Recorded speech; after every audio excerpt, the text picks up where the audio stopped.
Hayu ngadongeng heula.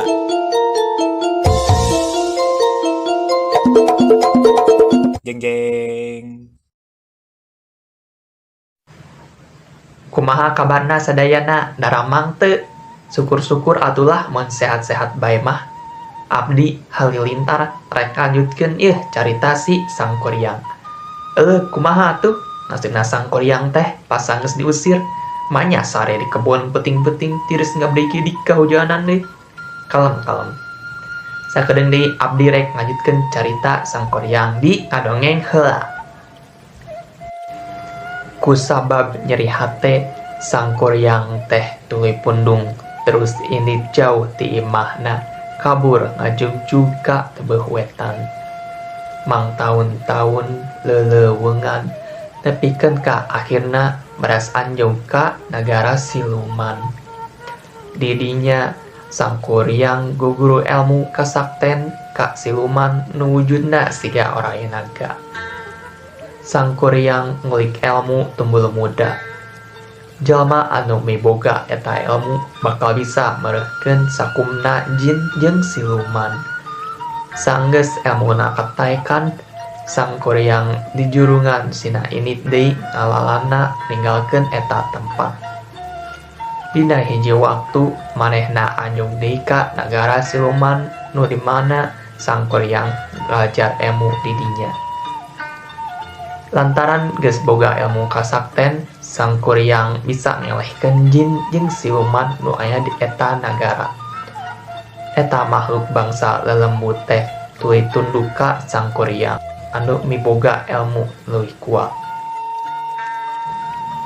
Di sisi lain, Dayang Sumbi anu sanggeus ditinggalkeun ku anakna Sangkuriang, manehna ngarasa kaduhung anu kabina-bina pisan. Hirupna geus teu bisa sarua deui siga baheula. Manehna tuluy indit ka tebeh kulon rek neangan Sangkuriang anakna anu kabur ti imah kedah pundung sanggeus ngabunuh si Tumang jeung ngabohong. Ngaprak ngalalana tepikeun ka anjog ka Gunung Halimun. Di dinya Dayang Sumbi patepung jeung Raja Jin anu keur tatapa. Dayang Sumbi tuluy diajar mangrupa-rupa ilmu kasakten. Saenggeus tamat guguruna, manehna di jurungan sina indit deui ka tebeuh wetan. Di hiji tempat anu katelaah Gunung Bohong, manehna ngajrek bumetah. Kocapkeun Sangkuriang terus bae ngalalana. Mileuweungan, migunungan, tepikeun ka puluh-puluhan tahun nilana. Akhirna Sangkuriang teh anjog ka hiji gunung.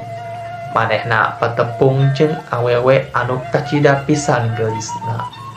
Sangkuriang teh bogoh sarta ngajak kawin ka eta awewe. Anu saenyana eta awewe teh Dayang Sumbi anu sabenerna, indung kandungna sorangan. Dayang Sumbi nya kitu deui.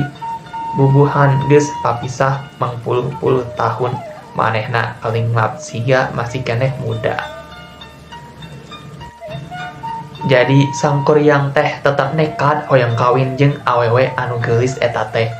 Namun apa mah awewe anu geulis eta teh indung kandungna sorangan Dayang Sumbi. Maksa pisan emang Sangkuriang mah indung sorangan manya erek dikawinkeun lieur atuh da.